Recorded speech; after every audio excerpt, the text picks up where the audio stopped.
Hello and welcome to stock watch. मैं हूं शुजा कुरैशी। मैं हूं शहबाज अशरफ। अच्छा, आज के शो में हम दो स्टॉक्स पे फोकस करेंगे और वो हैं चिराग सीमेंट कंपनी और national bank of Pakistan. So stay tuned. पहले मार्केट पर नजर डालते हैं। पिछले हफ्ते अगर आपको याद हो, मार्केट ने 2 दफ़ा 1,35,000 पे स्ट्रॉन्ग रेजिस्टेंस शो की थी और फाइनली इंडेक्स 1,34,300 पे बंद हुआ था। हमने देखा कि इस हफ्ते का जब आगाज़ हुआ तो पहले ही दिन 1,35,000 बहुत आसानी से मार्केट ने क्रॉस कर लिया, उससे ऊपर क्लोजिंग हुई और फिर हमने देखा कि मार्केट में हमको तेज़ी नज़र आनी शुरू हुई। And at the end who took the week, bulls और बेयर्स? Let's find out.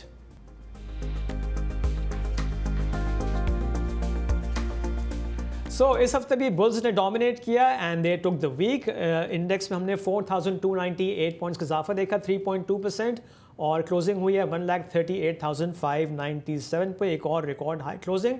और इस हफ्ते भी हम देखा कि बैंक्स ने ही लीड किया। अगर आपको याद हो, हमने तो तकरीबन 2 हफ्ते पहले ये बात भी की थी कि इन्वेस्टर्स को फोकस करना चाहिए हाई डिविडेंड यील्डिंग स्टॉक्स पे। उसमें बैंक्स और फर्टिलाइजर ने खास तौर से मेंशन किया था और वही हमको नज़र आया कि इस हफ्ते बहुत ब्रॉड बेस्ड रैली नहीं थी। कंसंट्रेशन हमको नज़र आई बैंकिंग स्टॉक्स में और ऑफ कोर्स फर्टिलाइजर में फौजी फर्टिलाइजर कंपनी ने काफ़ी अच्छे गेन्स पोस्ट किए। इस हफ्ते के गेनर्स और लूजर्स पर भी नज़र डाल लेते हैं। इस हफ्ते सबसे ज़्यादा इजाफा पाकिस्तान सर्विसेज की स्टॉक प्राइस में हुआ जो 55.4% रहा। एलाइड बैंक की स्टॉक प्राइस में 23.3% का इजाफा हुआ। JVDC 18.6%, फौजी फर्टिलाइजर कंपनी 15.7% और PIBTL की स्टॉक प्राइस में इस हफ्ते 13.5% का इजाफा देखा गया। लूजर्स पर नजर डालें तो इस हफ्ते सर्ल की स्टॉक प्राइस में सबसे ज़्यादा कमी नजर आई। Searle was down 9.1%, Kohat cement 7.5%, Bannu woollen 6.8%, national refinery 6.8% और कोहिनूर स्पिनिंग मिल्स की स्टॉक प्राइस में भी 6.7% की कमी हमको नजर आई। सो इस हफ्ते की बिग स्टोरी क्या थी? Let's find out.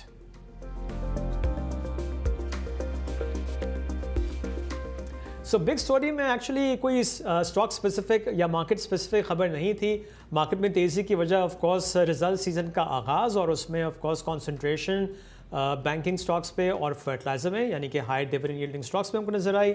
कोई कुछ डेटा भी रिलीज़ हुआ है इस हफ्ते। हम करंट अकाउंट पे नज़र डाल लेते हैं। करंट अकाउंट सरप्लस नजर आया जून 2025 में बाय $328 मिलियन और इस तरीके से फुल ईयर का जो करंट अकाउंट रहा वो भी सरप्लस में रहा। आफ्टर 14 ईयर्स $2.1 बिलियन का करंट अकाउंट सरप्लस हमको नजर आया FY25 में। ये एक बहुत अच्छी और पॉजिटिव चीज़ है। अगर हम इंपोर्ट एक्सपोर्ट के नंबर्स देखें, सबसे पहले एक्सपोर्ट्स जून 2025 में एक्सपोर्ट्स $2.6 बिलियन की रही, which is up 7% month on month. और इसी तरीके से अगर हम इंपोर्ट्स की बात करें तो जून में imports were at $4.98 billion, which is down 9% month on month. और इसी वजह से हमने देखा कि करंट अकाउंट सरप्लस हमको नज़र आया जून के महीने में। IT एक्सपोर्ट्स के भी नंबर्स जारी किए गए। जून 2025 में IT exports were at $338 million, which is up 4% month on month. और इस तरीके से IT एक्सपोर्ट्स FY25 में $3.8 बिलियन रहीं, which is up 18% year on year. तो हमने IT एक्सपोर्ट से भी अच्छा इजाफा देखा है FY25 में। इसके अलावा लार्ज स्केल मैन्युफैक्चरिंग के नंबर्स भी जारी किए गए इस हफ्ते और मई 2025 का नंबर देखें तो हमें LSM में इजाफा नज़र आया 2.3% का ईयर ऑन ईयर। और इस तरीके से अगर हम 11 मंथ्स के नंबर देखें लार्ज स्केल मैन्युफैक्चरिंग के तो वो अभी भी नीचे हमको नज़र आ रहा है 1.2%। सो शहबाज, करंट अकाउंट के नंबर्स तो काफ़ी अच्छे आए। हमने देखा कि $2.1 बिलियन का सरप्लस रहा FY25 में और ये 14 साल बाद हमने सरप्लस जो है वो पोस्ट किया है। तो एक अच्छी recovery. But let's now talk about this current नया जो फिस्कल ईयर शुरू हुआ है, इसमें भी हमको सरप्लस नज़र आ सकता है या थोड़ा सा? थोड़ी सी मैं रिट्रेट बात कर लेता हूँ। जो सरप्लस था वो in line with expectation. State bank का नंबर यही था 0.5% ऑफ GDP और सरप्लस में। पर आई थिंक एक चीज़ जो इसमें जो इस साल अच्छी हुई है दैट्स रिगार्डिंग रेमिटेंसेज। अगर रेमिटेंसेज देखें वी सॉ ग्रोथ ऑफ 27%, जिसकी वजह से आपका करंट अकाउंट सरप्लस आया। मगर अब मार्केट में सिचुएशन ऐसी हो रही है कि रेमिटेंसेज अगर आप देखें ना, open market versus inter bank market में रेट का डिफरेंशियल आ रहा है। तो देयर इज़ अ पॉसिबिलिटी बहुत ही जल्द है, कहना हो सकता है अगर ये रेट डिफरेंस रहे between open and inter market में तो रेमिटेंसेज शिफ्ट हो सकते हैं from formal to informal channels. हमने देखा है कि रेमिटेंस की जो ग्रोथ आई है वो बहुत एक्स्ट्रॉर्डनरी थी।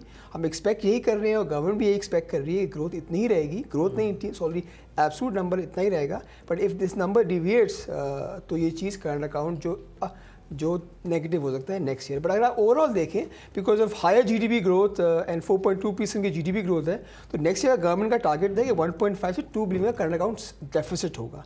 मगर अगर रेमिटेंसेस मजीद कम रहते हैं बिलो एक्सपेक्टेशंस, तो this number can further aggravate towards 2 to 3 billion dollar. अच्छा, हम चलते हैं अपने गेस्ट की तरफ और हमको आज ज्वाइन कर रहे हैं मुस्तफ़ा पाशा, जो एग्जीक्यूटिव डायरेक्टर हैं लैक्सन इन्वेस्टमेंट्स के।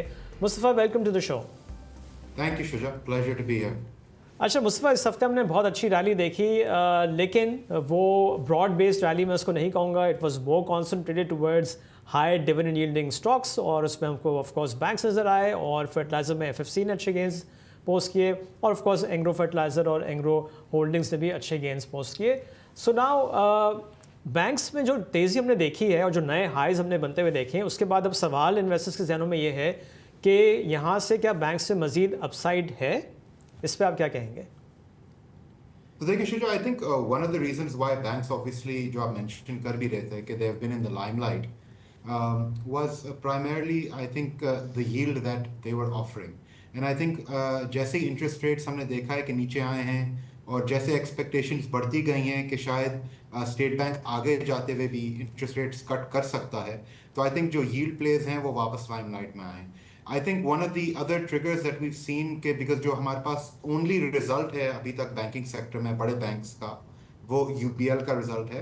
एंड उसके अंदर हमने जो more than the earnings, more than the profitability, I think the phenomenal sort of thing that investors looked at was the deposit growth. तो आई थिंक उसके ऊपर जो बुलिशनेस थी that sort of extended to other parts of the sector as well, कि people are expecting कि ये जो results हैं बाकी सेक्टर के भी they could also be above expectations.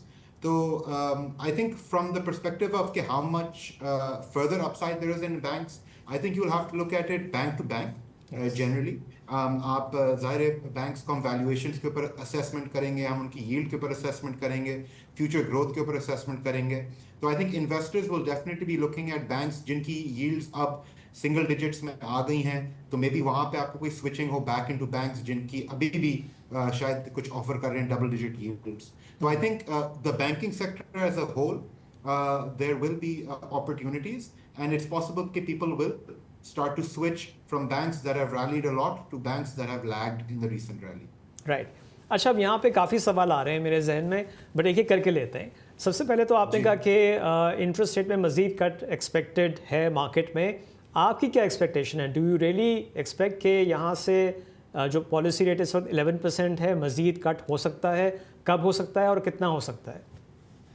बिल्कुल। तो I think in June of course जो मॉनेटरी पॉलिसी हुई थी, we saw that the State Bank chose to keep the rate at 11% after cutting it in May by 100 basis points. उसकी वजूहात probably multiple होंगी और understandable भी थी। उस time पे ज़ाहिर है आपका बजट सीजन था, उस टाइम पे आपका IMF का रिव्यू भी चल रहा था, उस टाइम पे आपकी जो जियोपॉलिटिकल नॉइज काफ़ी हाई था, oil prices were fluctuating a lot, तो इट वाज अंडरस्टैंडेबल कि ये जो दो तीन चीज़ें हो रही थी, तो स्टेट बैंक उस टाइम पे एक कॉशियस या प्रूडेंट व्यू लेता, स्पेशली सिंस उसने 22% से ऑलरेडी 11% पे इंटरेस्ट रेट को ले आया था। Moving ahead, now that we are through the IMF review, we have gotten the tranche, FX reserve जो $9 बिलियन पे ड्रॉप हो गए थे in the last week of June, they're back up to $14.5 billion. Budget आपने pass कर लिया है, oil prices have receded back from the high 70s back down to the high 60s या लो 70s। तो I think a lot of the things that the State bank was perhaps looking for in terms of further monetary easing, वो शायद चीज़ें उसको नज़र आ गई हैं। तो आई थिंक हमारी एक्सपेक्टेशन यही है कि यहाँ से भी स्टेट बैंक के पास अभी भी जगह है perhaps to cut interest rates by another 100 to 150 basis points. You can perhaps argue or debate the exact timing of it कि जुलाई में ही कर देंगे या they'll wait for the next monetary policy or they'll split the rate cut. But हमारे हिसाब से first quarter में of this new fiscal year आपके पास जगह निकल आई है 1 से 1.5% कट की। Okay, now the other question Mustafa is के एज अ फंड मैनेजर आप क्या समझते हैं कि कोई बैंक अब भी लेट्स से 8% यील्ड ऑफर कर रहा है, तो would that be still attractive for you? देखिए, I think in terms of yield there are obviously better opportunities out there. तो अगर आप मुझसे कहेंगे कि प्योरली यील्ड बेसिस पे 8% आपको अट्रैक्ट करेगी, आई मे से कि नहीं, But if that 8% yield is accompanied by a compelling growth story, so then I may have a different answer, because then the expectation would be is that the potential payout जो bank या जो भी company कर रही है, that will potentially be growing in the coming quarters or years. So I think it's obviously it's contextual, मगर at this point अगर आप सिर्फ yield पे पूछेंगे तो 8% के से हमारे पास बेहतर options हैं. Right. अच्छा, उस बेहतर ऑप्शन में लेट्स नाउ थोड़ा सा हम फोकस करते हैं. आई थिंक नेशनल बैंक में काफ़ी रूम आप समझते हैं कि है, क्योंकि उसकी फर्स्ट क्वार्टर की अर्निंग्स देखें, 10 रुपीज़ की अर्निंग्स थी, 10 रुपीज़ 28 पैसा if I am not mistaken, और वो 125 रुपीज़ से करीब ट्रेड कर रहा है. आई थिंक अब जो अपकमिंग रिज़ल्ट होगा उसमें अगर कोई डिविडेंड आता है तो वहाँ से इन्वेस्टर को क्यों मिल जाएगा कि जी अब फुल ईयर का डिविडेंड कितना हो सकता है, और वहाँ पे फिर हमको वैल्यू नज़र आ सकती है. आपका क्या ओपिनियन है इस पर? Bilkul, I think definitely, whether it's banks like National Bank, whether it's banks like Bank Al Falah, MCB, even until recently, I think it double-digit yields seen. So I think there's definitely going to be interest. And you know what I was earlier mentioning, in terms of जो switching perhaps हो सकती है, so you may see investors trying to get more value by switching over to these banks which are still offering double-digit yields. So हमारी expectation भी है कि I think with National Bank, it will be offering a good dividend yield for investors who continue to hold for the rest of 2025. Whether वो half year पे dividend देता है, of course, I think that's still open to debate, because I think National Bank के अंदर in the past, recent past, और इसकी history भी उठा के देख लें, so we've seen different issues. Of course, it resumed its dividend after a gap of many years. So I think banks जब अपनी dividend policy भी set करते हैं, they have to be very careful in terms of investor expectations, because अगर आप over play कर लें अपना हैंड या प्रीमेच्योरली अपनी डिविडेंड की फ्रीक्वेंसी बढ़ा दें या क्वांटम बढ़ा दें और फिर आपको बाद में पुल बैक करना पड़े, तो that can send a very bad message to investors. So obviously there will be speculation कि जी हाफ ईयर के ऊपर नेशनल बैंक डिविडेंड देगा या नहीं, मगर I think from a full year perspective we think National Bank's dividend yield is still going to be very attractive for investors. Shahbaz, इस पे आपका क्या व्यू है? नेशनल बैंक अगर देखा जाए, जैसे मैंने कहा कि पहले क्वार्टर की अर्निंग्स हम देख लें उसकी बेसिस पे और जो उसकी प्राइस है इस वक्त, और हिस्टोरिकली भी अगर देखें तो ज़ाहिर है कि जैसे मुस्तफ़ा ने भी कहा बहुत अरसे बाद अब ये इसने रिज्यूम किया है, जो वो पेंशन वाला मामला था उसकी वजह से पे आउट हमको नज़र नहीं आ रहा था. बट व्हाट हिस्टोरिकली भी अगर देखा जाए तो नेशनल बैंक कितना डिविडेंड देता था, तो उस पर थोड़ा अगर आप देखें 2016 के बाद नेशनल बैंक ने डिविडेंड देना बंद कर दिया था. अगर उससे आप 2016 से पिछले 5 साल जाएं तो उसका पे आउट तकरीबन 70% एवरेज है. अगर आप 10 साल की 70% ऑफ द अर्निंग्स, अगर आप 10 साल की एवरेज देखें तो आई थिंक 52-55% के नज़दीक है. गिवन या पहले क्वार्टर की अर्निंग 10 रुपये की आई थी, अगर आप उसकी थोड़ी अर्निंग्स देखें तो उसमें दे हैड बुक प्रोविजनिंग भी आई थी और कैपिटल गेन भी बुक नहीं करा था. गिवन द कैपिटल गेन जो रिवैल्यूएशन सरप्लस ओवरऑल बैंक्स का काफ़ी बढ़ गया है, so even if the bank books some revaluation gain surplus, तो वी कैन एक्सपेक्ट कि yes again this quarter national banks earning can be in the range of 9 to 10 rupees.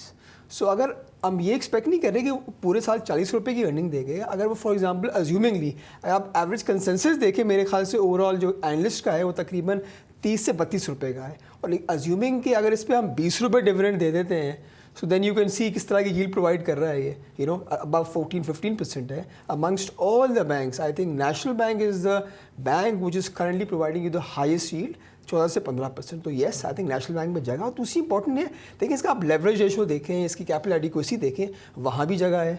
दूसरा इसकी आप प्राइस टू बुक देखें, वो 220 रुपये या 200 रुपये की प्राइस टू इसकी बुक वैल्यू है, ट्रेडिंग एट 0.6 टाइम्स. तो अगर आप ये सारे वैल्यूएशन मेट्रिक्स देखें, आई थिंक नेशनल बैंक एक अच्छा फिट बैठता है compare to other banks. So yes I think National Bank एक amongst other top tier banks, National Bank would be a good pick for investors to look into the rest of the year. अच्छा मुस्तफ़ा, इस हफ्ते हमने देखा कि फौजी fertiliser company में भी अच्छे गेंस नज़र आए, और हमने 2 हफ्ते पहले इस पे बात भी की थी अपने शो में कि क्या शरिया कंप्लाइंट हो गया है. जिस किस्म के वॉल्यूम्स हमको नज़र आए इस हफ्ते और जो प्राइस इंक्रीज़ है, तो उसको देखते हुए लग रहा है कुछ ज़रूर हम देख सकते हैं आने वाले रिजल्ट्स में. आपका क्या ओपिनियन है? So I think इसके अंदर जो फौजी फर्टिलाइजर के ऊपर आई थिंक बड़ी एक्साइटमेंट एंड एक्सपेक्टेशंस यही हैं, because if you look at FFC currently it is the biggest stock in the KSE 100. इसका ओवर 9% वेट है इंडेक्स के अंदर. तो एक्सपेक्टेशंस यही हैं कि अगर एफएफसी जो है शरिया कंप्लाइंट फिर से हो जाता है, तो जब ये केएमआई इंडेक्स के अंदर आएगा, स्पेशली केएमआई 30 के अंदर, तो it will have a double digit weight probably, and it'll probably become the biggest stock in the KMI 30 index. So I think investors की expectations ये भी हैं कि because Islamic funds generally benchmark against the KMI 30, so they will be forced to make an allocation into FFC. And अगर आप उनके AUMs देखें and then you know try to simulate कि जी अगर 5-10% allocation FFC को Islamic funds कर देते हैं, so that would result in billions of rupees of liquidity shifting into this stock. So I think that is the kind of excitement that investors are looking at. However, इसके ऊपर जो speculation हो रही है, we do know कि FFC के ऊपर there are a couple of sort of factors जिसकी basis पे वो non-compliant था. The most sort of important being the non-compliant income का जो portion है. तो obviously because हमें ये भी पता है कि FFC की other income का portion is a big chunk of its earnings. अब हमने ये भी देखा कि सारे interest rates नीचे आ गए हैं, तो उसकी other income drop भी हो रही है. And also we know that there is perhaps a shift from the conventional investments perhaps more towards the Sharia compliant investments. तो उससे potentially ये हो सकता है कि उसकी जो non-compliant aspect है वो rectify हो जाए. However, one thing to note is that कि इसको first quarter में हर साल अस्करी बैंक का dividend गिरता है, which generally would make it non-compliant for that quarter. So investors also have to see कि जी अगर 3 क्वार्टर के लिए कोई कंपनी कंप्लाइंट है, फिर 1 क्वार्टर के लिए नॉन कंप्लाइंट हो जाए, तो जो आपके शरिया एडवाइजर्स हैं या जो इस्लामिक इंडस्ट्रीज हैं, वो ऐसे कंपनी को कैसे ट्रीट करेंगे. तो that I think will be an interesting sort of development to see moving ahead. But if this does happen, if the sharia compliance does come through, you would expect more excitement and more activity in FFC. हम आपकी ऐसी latest fund manager report देख रहे थे, उसमें आपकी जो equity allocation है तकरीबन, if I am not wrong, currently is about 81% or 19% cash है. Is that right? अगर मैं सही देख रहा हूँ. I think इसके अंदर in terms of allocations from our funds, like if you ask me today, our allocation is well over 90%. So generally we've throughout this last 2 years, I think us like any other equity fund, we've generally remained almost fully invested in the market, right? So now the question is कि my sort of view on this is not that I'm bearish on the market. I'm just looking at the fact that there is a question mark over earnings, but there are other factors also in the market, right? Because अगर हम market की outlook की बात करें, we can talk about fundamentals, or we can talk about sort of liquidity triggers, right? Even if you recall last year जब market 70-80,000 पे फंस गई थी, तो actually अगस्त या सितंबर के बाद वो mutual funds के अंदर जो flows trigger हुए थे, और म्यूचुअल फंड्स की जो बाइंग आई थी, that was actually what took the market from 70-80,000 and we crossed 100,000 then, जो हमने देखा था by the end of 2024. So a similar kind of thing is happening right now, where we were kind of stuck at 110 to 120,000 की range में हम लोग फंसे हुए थे पिछले 4-5 महीने से. और जब हमने देखा कि म्यूचुअल फंड्स के अंदर फ्लोज फिर से आना शुरू हुए, तो मार्केट ने अपना एकदम से रन 120 to 140 पे ले लिया. तो इसके अंदर आई वुड कंप्लीटली एग्री कि liquidity and जो flows होते हैं, oftentimes they can overshadow valuations, they can overshadow earnings, and they can overshadow the fundamentals of the stock. And as fund managers, it's up to us to understand which phase of the market are we in. Do we think we're in a euphoric phase? Do we think we're in a still a skeptical phase? So, you know, I'll tell you a little story. Obviously, we advise clients, many clients. कुछ ऐसे clients होते हैं जिनके allocation के ऊपर हमारे पास discretion होती है, तो we are been given a mandate कि we are allowed to allocate according to our own view. कुछ हमारे ऐसे क्लाइंट्स होते हैं which ask us for our advice, but they are free to allocate accordingly. तो मैं उस दिन you know I was taking out पुराना हमारा रिकॉर्ड, तो I was looking at one of our clients, and this story can be repeated multiple times, कि मैं 2023 से मैंने अपनी टीम को बोला कि आप जो रिकमेंडेशंस हमने इनको दी थी एलोकेशन स्विच की from fixed income to equities, मुझे बताएं कि हमने कब कब दी थी, किस इंडेक्स लेवल पे दी थी और कितनी बार दी हैं ओवर द लास्ट 2 years.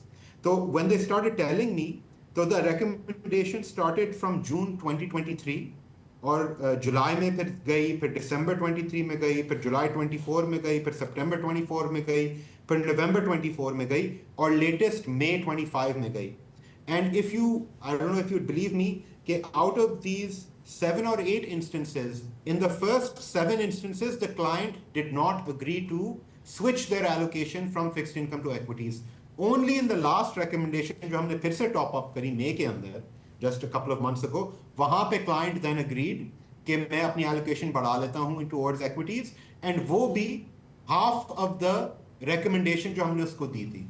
तो from that perspective, if you talk about potential liquidity flows into this market, मेरे हिसाब से I think there are still a lot of institutions, retirement funds, individuals out there who have not allocated appropriately to the equity markets.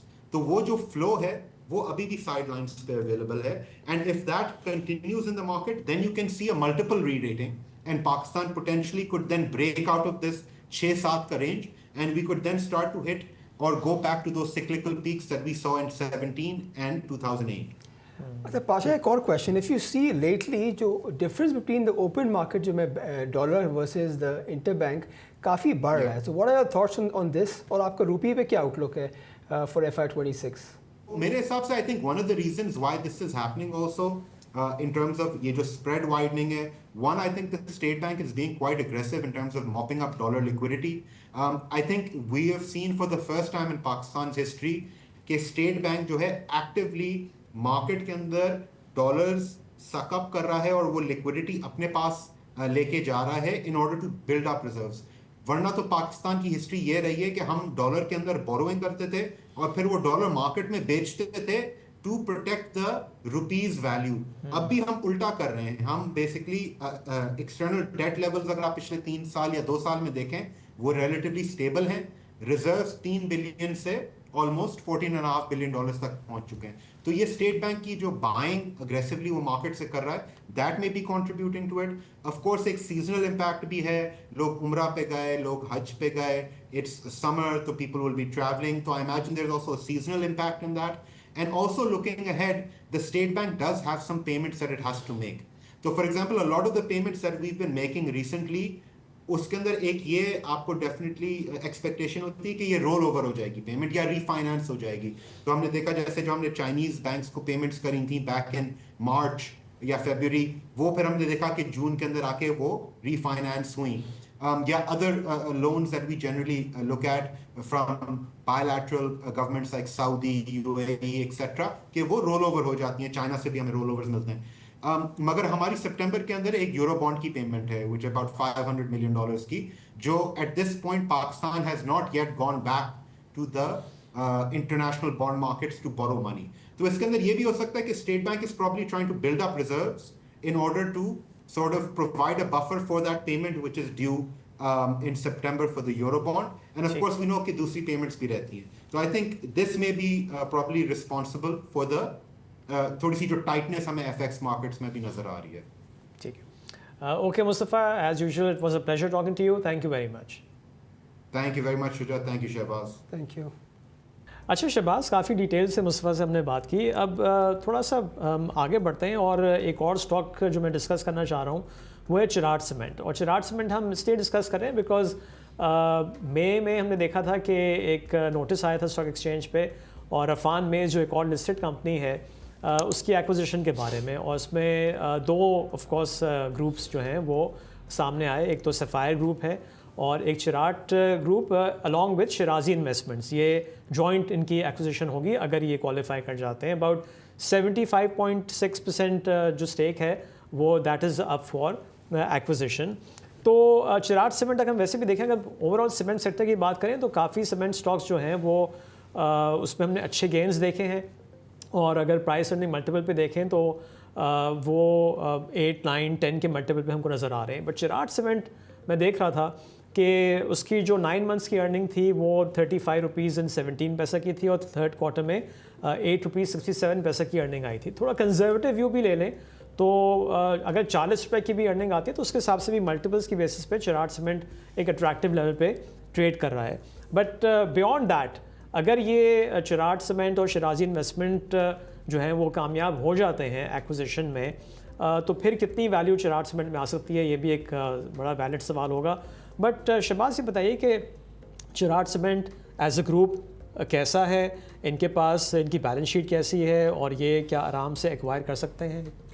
देखिए overall अगर आप चिराग group की बात करें, it's a well renowned group, basically they have diversified investments, वो चिराग paper packaging भी और different की कंपनी जो अनलिस्टेड है। As a group I think is a very steady group, one of the best groups in Pakistan. अगर आप इसकी profitability देखें या सिर्फ बैंकिंग या सीमेंट पर्सपेक्टिव से हम बात करें तो फ़िलहाल इसके पास जो कैश अवेलेबिलिटी है वो तकरीबन 9-9.5 अरब रुपया है। मगर अगर आप अभी जो बात करी कि यार रफान में इसकी एक्विजिशन है, राइट, तो इस बेसिकली इसमें ये है कि इसमें गोरा स्पॉन्सर है, वो बेसिकली अपना स्टेक बेच रहा है, and probably yes Chirag and जो शिराजी इन्वेस्टमेंट है ऐसे जॉइंट करके they are acquiring the stake. अब मगर इसमें ये हो सकता है कि चिराग सीमेंट इसको अक्वायर ना करे, यू नो, बिकॉज नॉर्मली हमने ये देखा है कि due diligence Chirag cement company करेगी, but when the end the decision will be as a group, right, कि Shirazi investment plus Chirag group. So हो सकता है कि चिराग ग्रुप के पास एक होल्डिंग कंपनी भी है जिसमें बाज़ मजीद कैश हो, तो हो सकता है कि अगर हम ये बात करें कि एक्विजिशन कैसे होगी, बिकॉज चिराग के पास इतना कैश अवेलेबल नहीं है, सो येस, तो it could be an acquisition which is not only solely from by Chirag cement, it will be an acquisition by the group. तो यस ग्रुप तो जो नोटिस आ रहे हैं वो तो चिराग सीमेंट की तरफ से आ रहे हैं। बिल्कुल, मगर मैंने काफ़ी लोगों से बात भी करी थी, उसमें ये मार्केट में परसेप्शन है कि चिराग इटसेल्फ नहीं होगा, इसके साथ इसकी बाकी एसोसिएट्स भी होंगी, इसकी बाकी कंपनीज भी होंगी जो ग्रुप कंपनीज होंगी। तो yes, one of the major contender जो इसकी एक्विजिशन जो इसको कर सकता है will be Chirag and Shirazi investment. Because एक और चीज़ भी है कि रफान मेज़ में सफ़ायर फाइबर लिमिटेड भी इंटरेस्टेड है, राइट, तो देखना पड़ेगा कि इन दी एंड कौन इसको जाके एक्वायर करता है। मगर जहाँ तक आप इसकी वैल्यूएशन की बात करें रफान में इसकी, राइट, अगर इसकी मार्केट कैपिटलाइजेशन देखें फ़िलहाल ये 80 से 90 बिलियन रुपीस की इसकी मार्केट वैल्यूएशन है। इस trading at a multiple of about 10-11 times. अगर आप नेशनल फूड को देखें वो भी 10-11 मल्टीपल पे चल रहा है। अगर आप कंपेयर करें यूनिलीवर फूड्स जो एक इंटरनेशनल कंपनी है वो 22 के मल्टीपल पे चल रही है, जो दूसरी जो एग्रो फूड्स है वो हायर प्राइस मल्टीपल पे चल रही है। बट एज पर डिफरेंट अगर आप मेट्रिसेस देखें इसके, तो I think it does make sense के जो इसकी करंट वैल्यूएशन है इसी लेवल पे एक्वायर हो जाए। सो अज्यूमिंगली इसको अगर चिराग इसको अक्वायर कर लेता, अज्यूमिंगली पूरी बुक को अक्वायर कर लेता रफान में इसकी 50%, बाकी 50% शिराजी इन्वेस्टमेंट होता, तो अभी चिराग की जो अर्निंग जो आपने अभी जिक्र करा पूरे साल की तकरीबन 47 रुपीज़ की है, तो तकरीबन 6 टाइम्स मल्टीपल बनता है। अगर हम अज्यूम करेंगे रफान मेज़ को अक्वायर कर लेता है तो Rafhan Maize can add about 20 rupees to the profitability of Chirag cement. So yes, Chirag overall अगर आप देखें जो सीमेंट सेक्टर है trading at a multiple of 7 to 9 times, right, but Chirag is a company which trading at a multiple of 6 times. So यहाँ तो investors को वही बोलते हैं यार अगर वो स्टॉक जो आपको मिले which trading at a lower multiple than market और ग्रुप स्ट्रॉन्ग हो, so I think that's probably no double thinking, आप यहाँ इन्वेस्ट कर सकते हैं। क्या ये वीडियो आपको अच्छी लगी? ऐसी मजीद वीडियोस के लिए अभी नुक्ता ऐप डाउनलोड करें। अब हम चलते हैं नेक्स्ट वीक के इवेंट्स की तरफ, और अगेन मंडे और ट्यूसडे को सच कोई इवेंट नहीं है। वेंसडे को टी बिल्स का ऑक्शन है और पीटीसी के सेकंड क्वार्टर के रिजल्ट्स होंगे और फर्स्ट हाफ के रिजल्ट्स भी होंगे। थर्सडे को फॉरेक्स रिजर्व्स का डेटा, इसके अलावा हीनो पार्क और होंडा कार के फर्स्ट क्वार्टर रिजल्ट्स और फौजी फूड्स की भी बोर्ड मीटिंग है। थर्सडे को सेकंड क्वार्टर और फर्स्ट हाफ के रिजल्ट्स होंगे। फ्राइडे को एज़ यूजुअल वीकली इन्फ्लेशन का डेटा होगा और इसके अलावा एटलस होंडा के फर्स्ट क्वार्टर के रिजल्ट्स भी अनाउंस किए जाएंगे। और अब हम चलते हैं कैंडल टॉप की तरफ।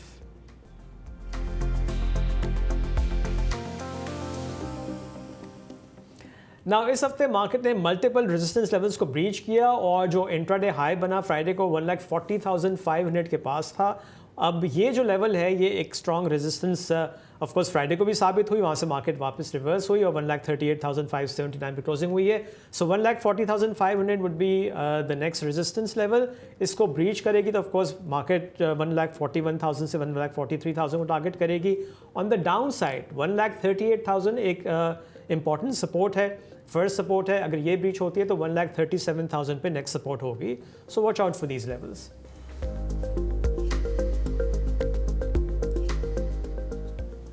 जी शहबाज, आप क्या समझते हैं नेक्स्ट वीक मार्केट किस तरह से ट्रेड कर सकती है? आई थिंक इंपॉर्टेंटली अगर आप देखें next week is a roll over week, right, और मेरा लास्ट वीक भी मेरी एक्सपेक्टेशन थी कि मार्केट कंसोलिडेट करेगी ओवरऑल।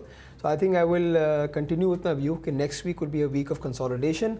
तो अगर आप ओवरऑल देखें कि इस बार जो कुछ स्टॉक्स ने डोमिनेट करा उसमें एफएफसी था या बैंकिंग स्टॉक्स थे, तो बाकी स्टॉक्स हमने ओवरऑल करेक्शन देखी है। तो I expect the same to continue. So अगर वो यहाँ से कोई करेक्शन आती could be a buying opportunity, तो इन्वेस्टर्स को बेहतर है कि अपने स्टॉक्स को आइडेंटिफाई करें और फिर वहाँ से मजीद यहाँ से बाइंग कर सकते हैं। और एक और रीज़न भी हो सकता है कि next week corporate result season तो है मगर कोई ब्लू चिप कंपनी का रिजल्ट नहीं है। सो ओवरऑल आई सी कि market might consolidate at current levels.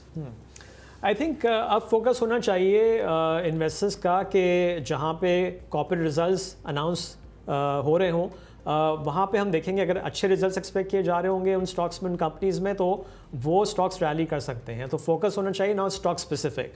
जैसे जैसे बोर्ड मीटिंग की डेट्स अनाउंस हो उनको देखें कि वो करंट जो लेवल पे ट्रेड कर रहे हैं वहाँ से जो अर्निंग्स के हिसाब से अट्रैक्टिव बनते हैं या नहीं है। जैसे मैंने अभी आपको बताया नेक्स्ट वीक पीटीसी का रिज़ल्ट है, होंडा कार का रिज़ल्ट है, एटलस होंडा का रिज़ल्ट है। एटलस होंडा की अगर बात करें तो वहाँ हमने देखा है कि इस क्वार्टर में बाइक सेल्स काफ़ी अच्छी रही हैं, तो रिजल्ट्स अच्छा एक्सपेक्ट किया जा सकता है। तो इस तरीके से फोकस करना होगा, स्टॉक स्पेसिफिक फोकस होगा। हमने ब्रॉड बेस्ड रैली जैसे हमने डिस्कस भी किया नहीं देखी थी। इस हफ्ते सिर्फ बैंक्स ने, फर्टिलाइज़र ने और जो अच्छे डिविडेंड यील्डिंग स्टॉक्स थे उन पे फोकस ज़्यादा हमको नज़र आया। वो फोकस अब भी रहेगा। अगर मार्केट नीचे आती है, वो स्टॉक प्राइसेस नीचे आती हैं तो दोबारा उनकी तरफ पैसा जो है मूव करेगा। But other than that again जहाँ पे जैसी बोर्ड मीटिंग अनाउंस हो और उन कंपनीज़ में अच्छे रिजल्ट्स की एक्सपेक्टेशन हो तो वहाँ भी थोड़ा सा जो है इन्वेस्टर्स एक्सपोजर ले सकते हैं। और ये था इस हफ्ते का stock watch. Have a nice weekend, take care, खुदा हाफिज़।